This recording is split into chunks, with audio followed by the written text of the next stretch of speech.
There's a moment in life when you walk into a room and everything just feels off.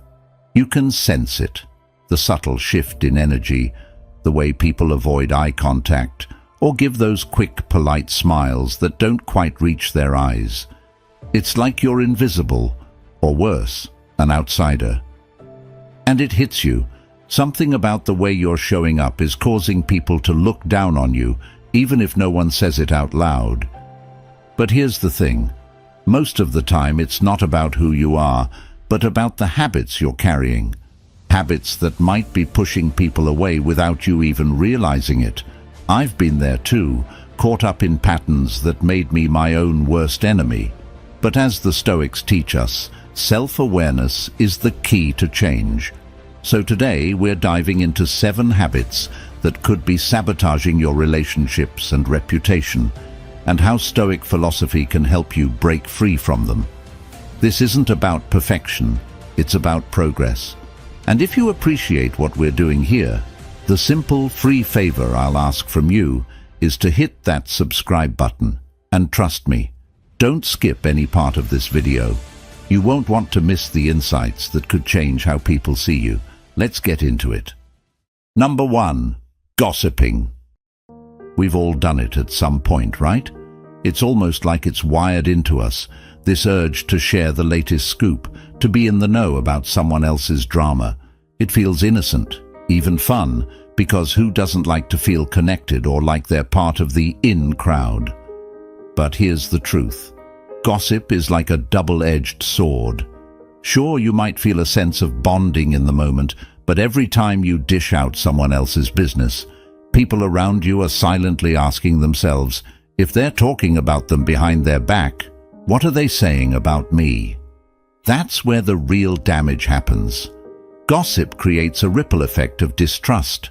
No one's going to tell you their deeper thoughts or let you into their personal life if they think you'll spread it around the second they're not in the room. You're building walls, not bridges. I used to think gossiping made me more relatable, like it was a way to break the ice and connect with others. But all it did was push people away. The conversations would stay shallow because no one really trusted me enough to go deeper. Here's where Stoicism steps in. The Stoics believed that what's outside of our control, like other people's lives or their business, isn't worth our focus. Gossiping is the exact opposite of that.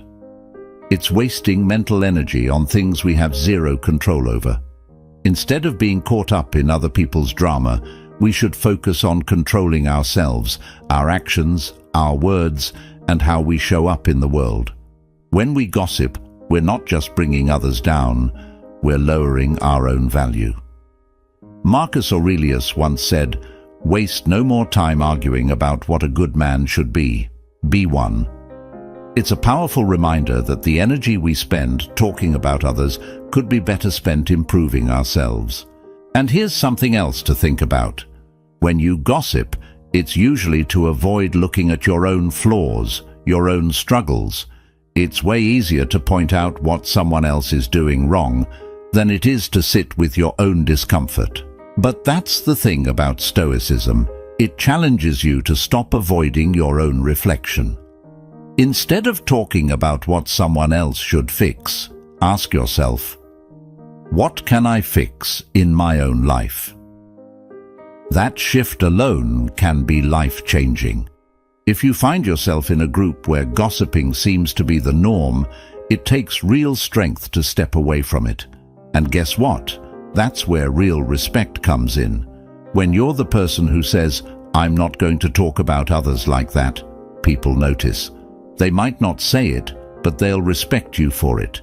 You'll start building a reputation as someone who can be trusted, someone who's focused on what matters, not on petty drama. That's a powerful way to live. So, next time someone starts gossiping, remember this: it's a choice. You can either jump into the conversation and lower the trust others have in you, or you can take the Stoic path, stay quiet, and focus on what's within your control. You might be surprised at how much more peaceful life becomes when you stop worrying about what everyone else is doing and start working on becoming the best version of yourself. trust me, the respect you'll gain from that is far more satisfying than any temporary thrill you get from gossip. Number 2, being passive-aggressive. Let's be real, we've all done it at some point. It's that classic "I'm fine" response, even though you're clearly not fine. Or when someone asks you to do something and you say, "Sure, whatever," but inside, you're silently plotting their downfall. It feels like a clever way to avoid confrontation, right? You're not outright starting a fight, but you're still getting your frustration across. The problem is, passive aggression is like trying to communicate with smoke signals in a thunderstorm. It doesn't work, and it just leaves everyone confused and frustrated. I used to think being passive-aggressive was a smart move.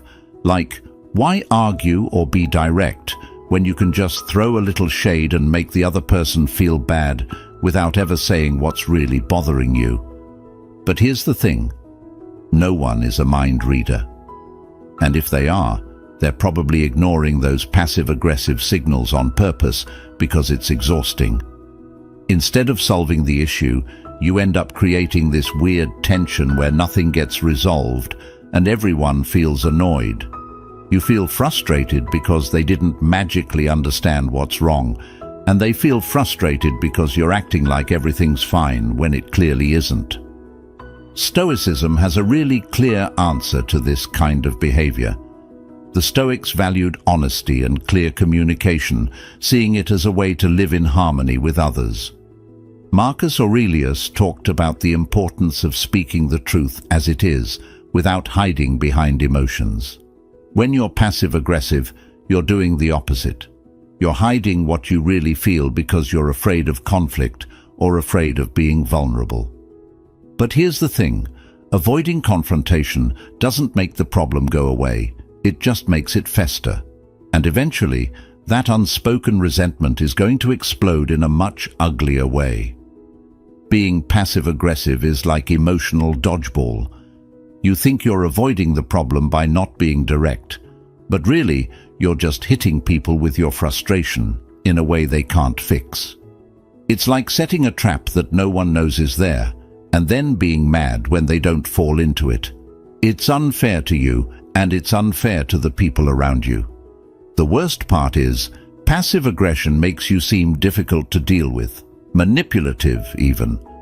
It turns what could be a simple conversation into a guessing game that no one wins. The Stoic approach here is simple but powerful.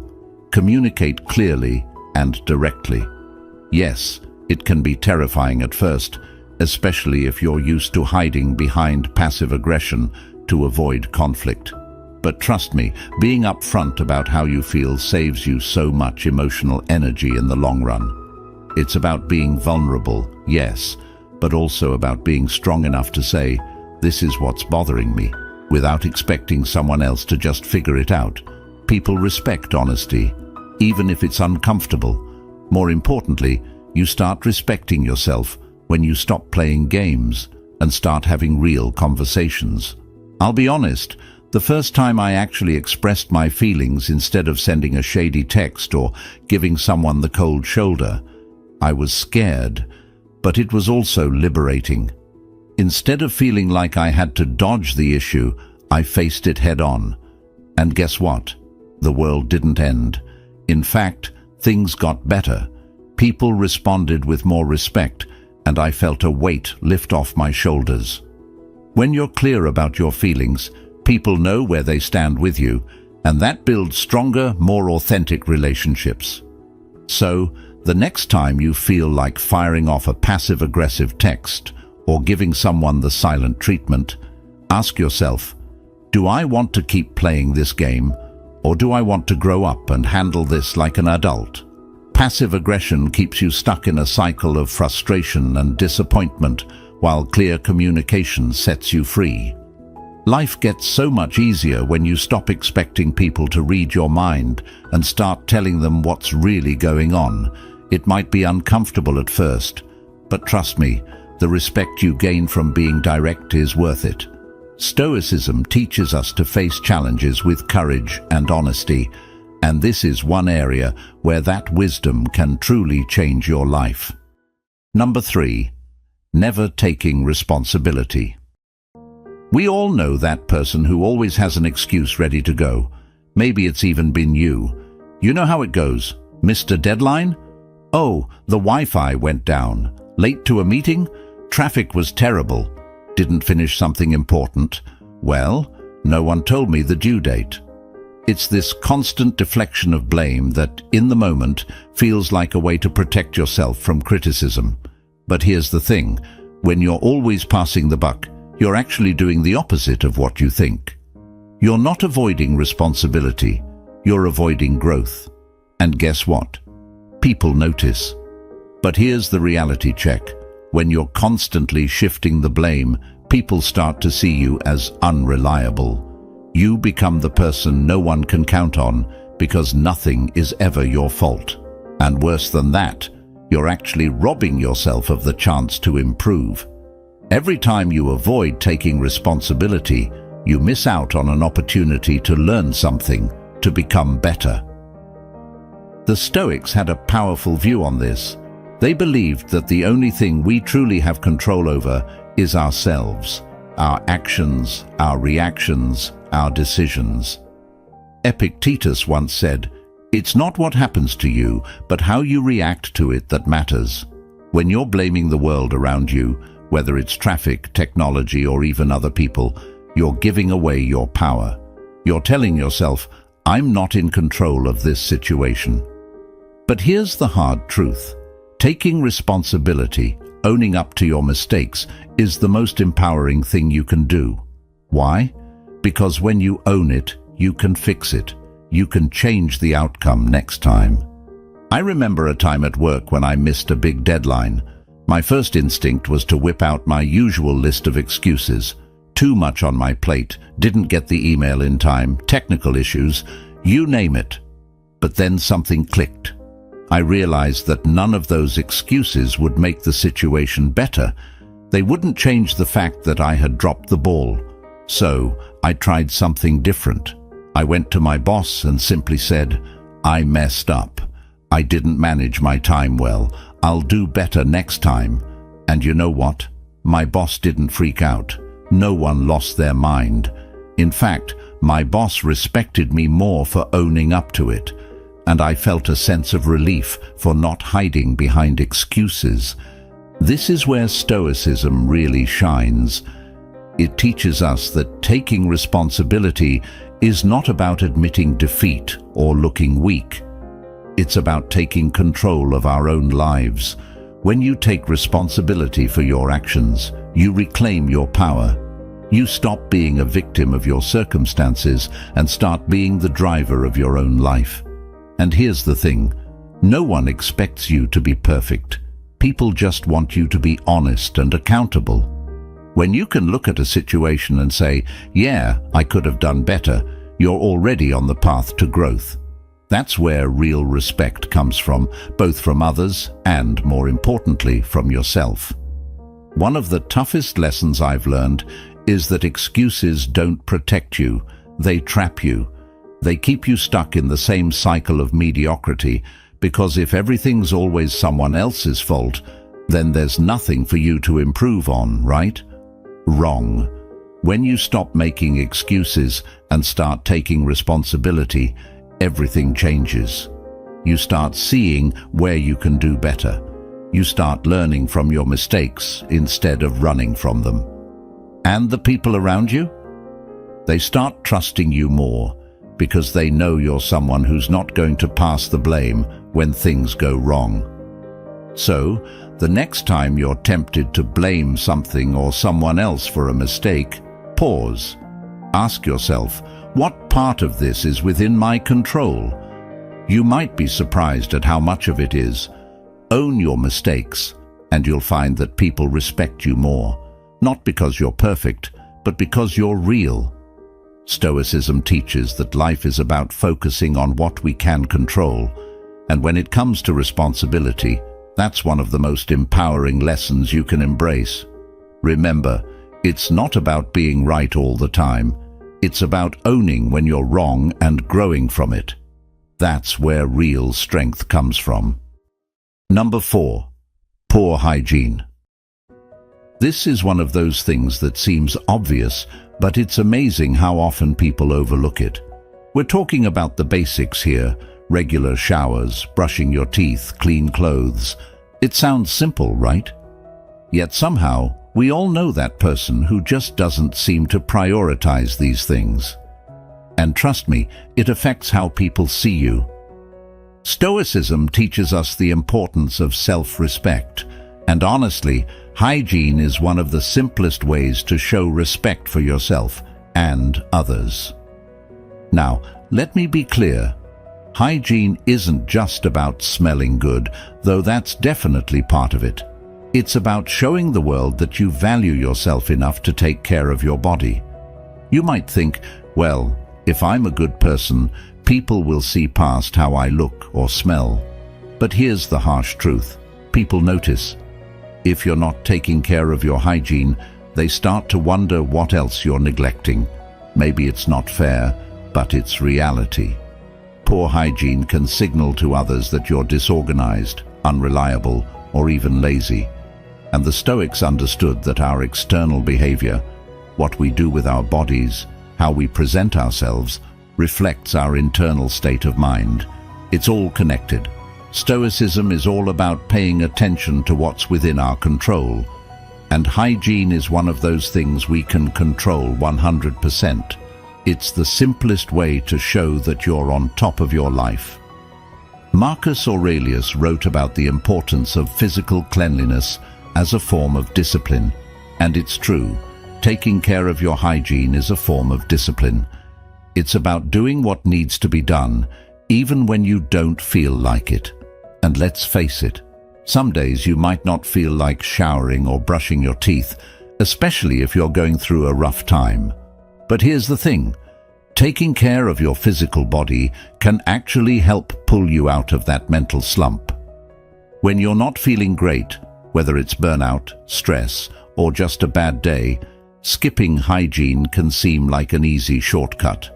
I've been there too, dragging myself through tough times and letting the basics slide. But what I didn't realize is that neglecting my hygiene was dragging me down even further. It became a cycle. The worse I felt, the less I took care of myself, and the less I took care of myself, the worse I felt. It wasn't until a close friend pulled me aside and said, "Hey, are you okay? You seem off lately," that I realized how far I'd let things slip. That was a turning point for me. Stoicism teaches us that caring for ourselves, both mentally and physically, is a duty.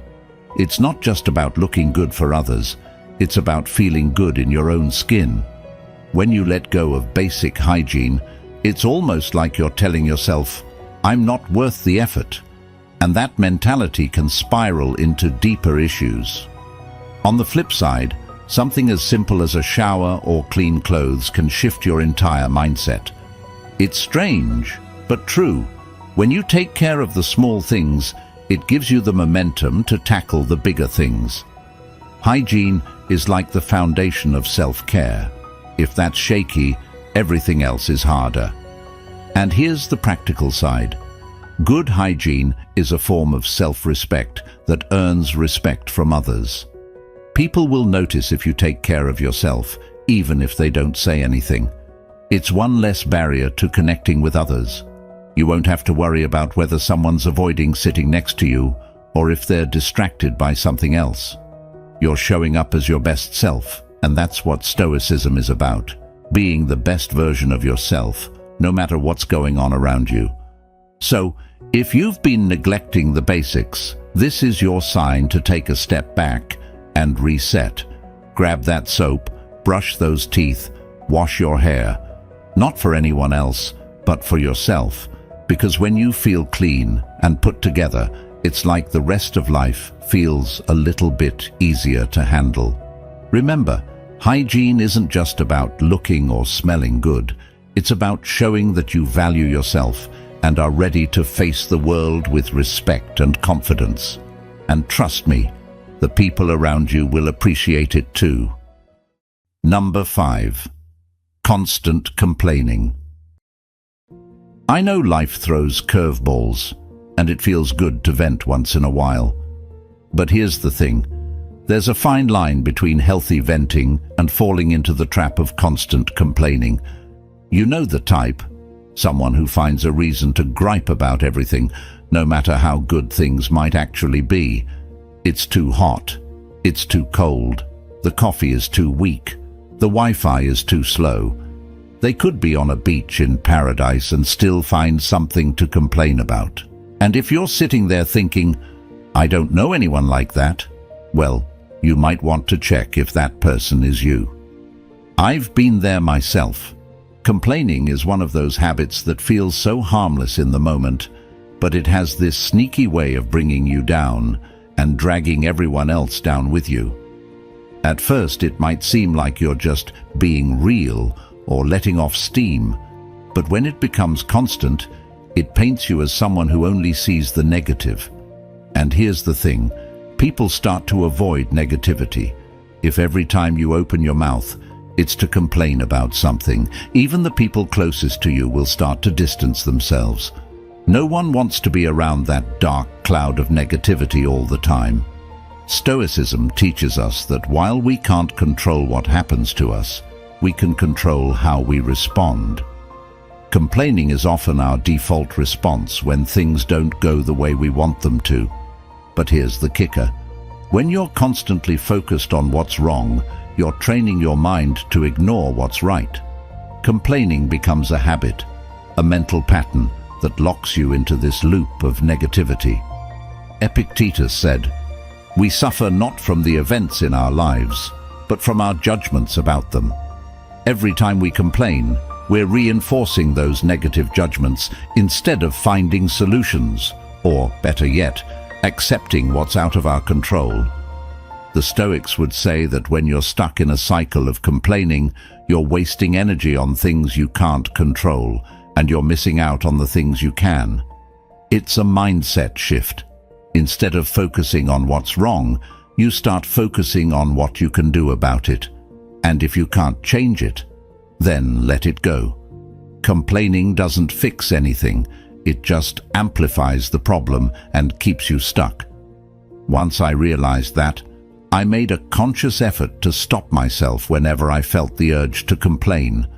It wasn't easy at first, but over time, I noticed a huge change, not just in how others responded to me, but in how I felt about myself.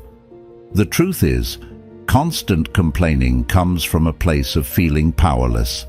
It's like saying, I can't do anything about this, so I'm just going to focus on what's wrong.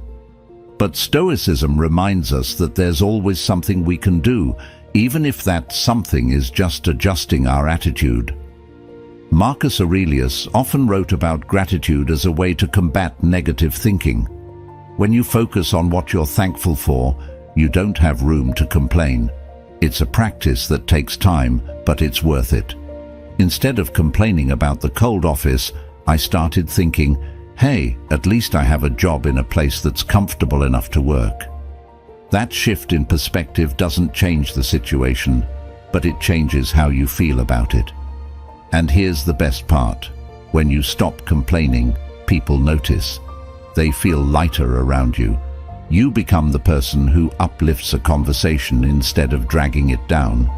People are drawn to positivity, to those who focus on solutions instead of problems. Complaining might give you a quick release in the moment, but it never leads to growth or progress. It just keeps you spinning in the same negativity. But when you start practicing gratitude, even in the smallest things, life feels different, lighter, and the people around you will thank you for it too. So, the next time you catch yourself about to complain, whether it's about the weather, your job, or the fact that the coffee doesn't taste quite right, stop and ask yourself, is this something I can change? And if not, is it worth my energy? Instead of falling into the habit of complaining, try finding one thing, no matter how small, to be grateful for.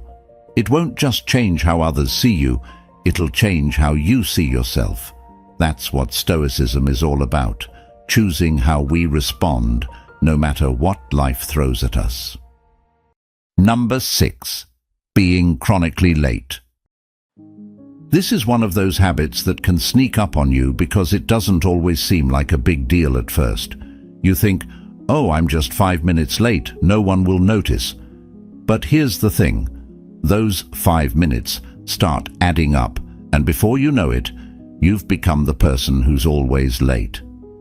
Whether it's to a meeting, a dinner with friends, or even just casual hangouts, people start to expect that you're never going to show up on time. And trust me, it sends a message, one that you might not even realize you're broadcasting. Now, I used to be that person.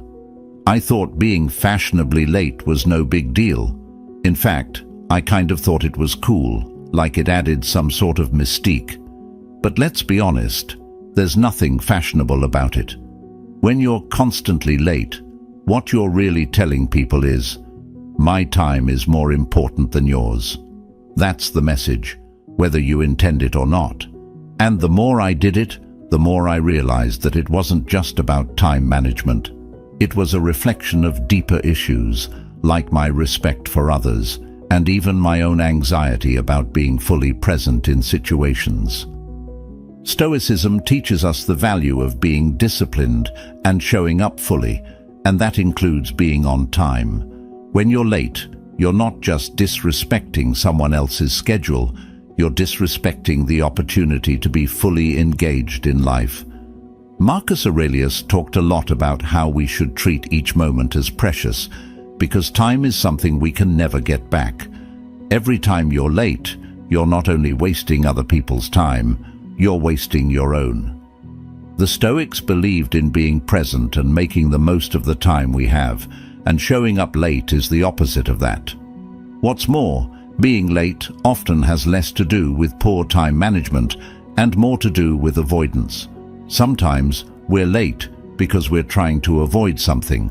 Maybe it's the anxiety of a big meeting or not wanting to face a tough conversation. For me, I realized I was using lateness as a kind of buffer. If I showed up late, I didn't have to be the first one there, fully present and ready to engage. It was a way of protecting myself from uncomfortable situations. But here's the thing, Stoicism teaches us to face life head-on. Avoiding discomfort doesn't make it go away. It just delays the inevitable. Showing up late is often a symptom of avoiding the reality of what's in front of you. The Stoics believed that living virtuously means taking responsibility for your actions, and being late is something you can absolutely control. It's about respecting yourself enough to honor your commitments and respecting others enough to value their time. When you start making an effort to be on time, you're telling the world, I respect your time and I respect mine too. It's a small thing that can have a huge impact on how people perceive you. You become someone who is reliable, trustworthy, and fully present. I had to make some real changes in my own life to break the habit of being late. I started setting alarms earlier, planning out my day more carefully, and most importantly, I changed my mindset. Instead of thinking, I can get away with being 5 minutes late, I started thinking, I want to honor this commitment by showing up fully and on time. And let me tell you, it made a world of difference. Not only did people notice, but I felt better too. I wasn't rushing in at the last minute, stressed and flustered. I was calm, prepared, and ready to engage with whatever was happening. So, if you're someone who's always running late, it's time for a change, not just for the sake of others, but for yourself. Start by being honest with yourself about why you're late. Are you avoiding something? Are you not prioritizing your time? Once you get real about the reasons, you can start making the adjustments. Set alarms earlier, leave your house 10 minutes before you think you need to, and practice the Stoic principle of showing up for life as it is. The more you do this, the more respect you'll earn from others and from yourself. Because here's the truth, being on time isn't just about respect for others, it's about showing that you value your own time and the moments you have. Number 7. Playing the victim. This is a tough habit to break because, honestly, it feels safe. When things go wrong, it's easy to slip into that mindset of, "Why does this always happen to me?" or "It's not my fault, it's just bad luck." It can feel comforting to believe that the universe is conspiring against you, like you're the main character in a tragic story that keeps getting rewritten in the worst way. But here's the thing. Playing the victim isn't just exhausting for the people around you, it's exhausting for you. And more importantly, it's a trap. It keeps you stuck in the same cycle, with no way out. When you play the victim, you're giving away your power. You're handing over control of your life to circumstances, to other people, to things you can't change. It's comforting in the moment, but it's also a form of self-sabotage. Stoicism, on the other hand, teaches the exact opposite. The Stoics believed that while we can't control everything that happens to us, we can always control how we respond to it. Epictetus said, "It's not what happens to you, but how you react to it that matters." That's the key right there. When you play the victim, you're reacting to life like you have no say in what happens next. But the truth is, you have more control than you think. Life will always throw curveballs. That's inevitable. What matters is how you choose to handle them. Are you going to sit back and say, "This is just my bad luck"? Or are you going to ask, "What can I learn from this? How can I grow?" Playing the victim often comes from a place of fear. Fear of failure, fear of not being good enough, fear of owning up to your mistakes. It's easier to say, "This isn't my fault," than to look in the mirror and ask, "What could I have done differently?" And trust me, I know how hard that is. There was a time when I couldn't face the fact that some of my problems were of my own making. It was easier to blame circumstances, other people, or just bad luck. But the moment I stopped doing that was the moment things started to change. When I took ownership of my role in situations, both the good and the bad, I realized I had the power to change my life. Here's the kicker. Playing the victim doesn't just hurt you, it hurts the people around you too. It's draining. No one wants to be around someone who's constantly in a state of "poor me." It's like a dark cloud that follows you everywhere, and after a while people start avoiding it. They might feel sympathy for you at first, but over time, that turns into frustration.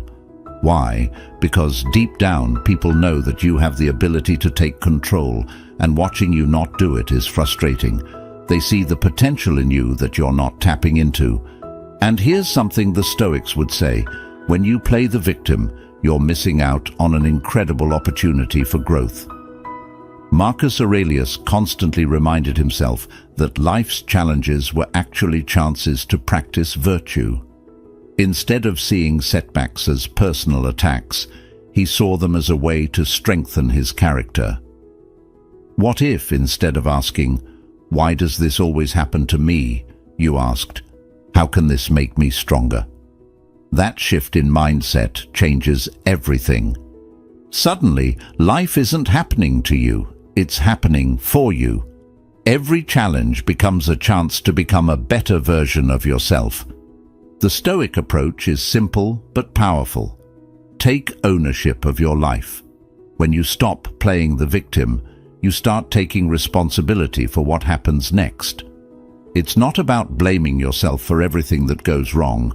It's about recognizing that you always have a choice in how you respond. That's where your power lies. When you stop waiting for the world to change and start changing yourself, amazing things can happen. You start to feel less like life is happening to you and more like you're in control of your own destiny. So, next time you catch yourself slipping into that victim mentality, pause. Ask yourself, am I really powerless here, or am I just afraid to take control? Shift your mindset from, why is this happening to me, to, what can I do about it? When you stop playing the victim, you step into a position of strength. You take your power back. Life will still throw challenges your way, that's a given, but instead of being knocked down by them, you'll stand up taller, ready to face whatever comes next. That's the power of Stoicism, and that's the power of owning your life. Remember, life doesn't happen to you, it happens for you. Every challenge, every setback, every bad habit you break is an opportunity to grow, to become stronger, to live more intentionally. You have the power to take control of your life, to rise above these habits, and to be the best version of yourself. If you found this video helpful, make sure to check out one of the suggested videos on your screen for more insights to keep you on your path. Thank you for being a part of Stoic Journal, where we strive for progress, not perfection. Stay strong, and I'll see you next time.